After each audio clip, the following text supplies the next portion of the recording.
So everyone, Radhe Radhe and again welcome back to our YouTube channel. So आज मैं पढ़ने वाली हूँ आपका चैप्टर 6 है लैंडफॉर्म एंड देयर एवोल्यूशंस। ये यूनिट 3 का मतलब लैंडफॉर्म यूनिट का ये लास्ट मतलब चैप्टर है, ठीक है। इसमें दो आते हैं chapter, geomorphic process and landform and their evolutions, okay. तो इसमें से मैंने ये वाला चैप्टर तो कर लिया, चैप्टर 5, एंड अब चैप्टर 6 आज पढ़ने वाली हूँ, ठीक है। एंड अब पढ़ने के बाद, ठीक है, पहले तो मैं इसको रीडिंग करूँगी एंड रीडिंग करने के बाद चैप्टर में क्या है कैसा है जो भी है।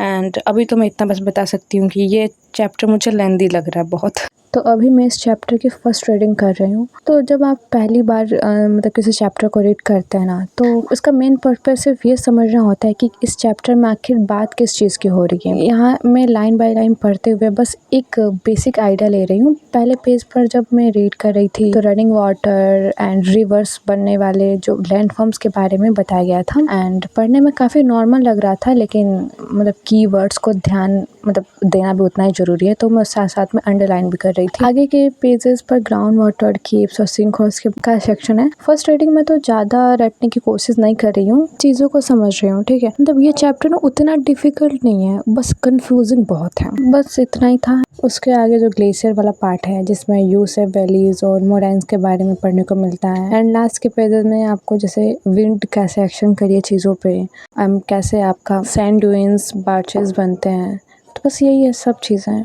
सो ये रहा आपका landform and their evolutions chapter 6। तो ये चैप्टर बहुत बहुत बहुत बहुत बहुत बड़ा है, ठीक है। यहाँ पे ना छोटा छोटा सा ऐसे डायग्राम भी बना लिए हैं ताकि मुझे ऐसे मतलब याद हो ना, तो इतना ज़्यादा इसमें वर्ड्स है ना, एक ही दूसरे में सारे प्रोसेस होते रहते हैं एंड बहुत ही कंफ्यूजिंग सा चैप्टर है एक तो। एंड ये यहाँ पे मतलब मैंने कहीं कहीं यहाँ पे मैंने लिखा भी है चीज़ें, ठीक है। एंड यहाँ पे मतलब मैं छोटा छोटा सा मतलब मैं डायग्राम पे मत जाना, मैं ऐसे ही बस ऐसे बना ली हूँ। इतने ख़राब मेरा डायग्राम होता नहीं है। तो यहाँ पे मैं साइड साइड में से लिख भी ली हूँ ताकि मुझे ना सिर्फ पता चले यहाँ पे, क्योंकि इतनी ज़्यादा कंफ्यूजिंग है ना इस मतलब पूरे चैप्टर में, सब एक दूसरे से रिलेटेड है सारी चीज़ें। तो यहाँ पे मैंने थोड़ा सा लिख दिया एंड अंडरलाइन मैंने नहीं किया क्योंकि बहुत कम अंडरलाइन किया है, क्योंकि इसमें काफ़ी चीज़ें हैं। अब हर लाइन में कुछ ना कुछ ऐसी चीज़ें हैं जो इम्पॉर्टेंट है। नाम जैसे कि इसमें कहा है आपका ये नाम क्या है, वैली सिंक उवालास फॉर्म्स, तो ये एक ही नाम है तो इम्पॉर्टेंट है, तो ये बस मैंने अंडरलाइन किया था। इसमें 2-3 चीज़ें हैं। अब जैसे ये बॉक्सेस हैं, इसमें कितनी इम्पॉर्टेंट चीज़ें हैं जो मतलब मत पूछो। ये बॉक्सेस हुआ, ये हुआ, तो इसमें बॉक्सेस वाला भी इम्पॉर्टेंट होता है। एंड यहाँ पे मैंने छोटा सा डायग्राम बनाया था, यहाँ पे भी छोटा सा बनाया है, पता नहीं मतलब लेक्चर देखते देखते जो जो मुझे समझ में आया वैसे मैं बनाती थी, क्योंकि इससे तो मेरे को उतना खास वो नहीं हुआ नहीं। तो यहाँ पे बनाया था मैंने डायग्राम छोटा छोटा सा। एंड ये जो इसमें जो होती है ना, ये distinguished between river alluvial plains and glacial outwash plains, तो ये लाइन भी आपका जैसे कि what is the difference between till and alluvium, and ये सब क्वेश्चंस होते हैं ना, उसको भी अटेम्प्ट बहुत ही इंपॉर्टेंट है, अटेम्प्ट करना ज़रूरी है, उतना ही इम्पॉर्टेंट है जितना क्वेश्चंस जो आप करते हो एनसीईआरटी एंड वाले में।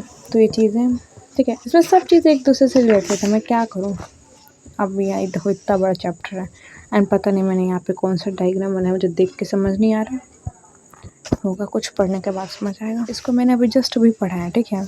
अभी मैंने इसका कुछ भी क्वेश्चंस किए नहीं है, तो इसका ना आपका क्वेश्चंस करना मुझे पता नहीं क्या, मुझे ऐसा लग रहा है पढ़ने के बाद मुझे ऐसा कुछ भी पता ही नहीं है, इसको देख के ऐसा लग रहा है क्या है। तो ये रहा कि क्वेश्चंस अटेम्प्ट करना बहुत ज़रूरी है, अटेम्प्ट करा करो ये क्वेश्चंस, ओके,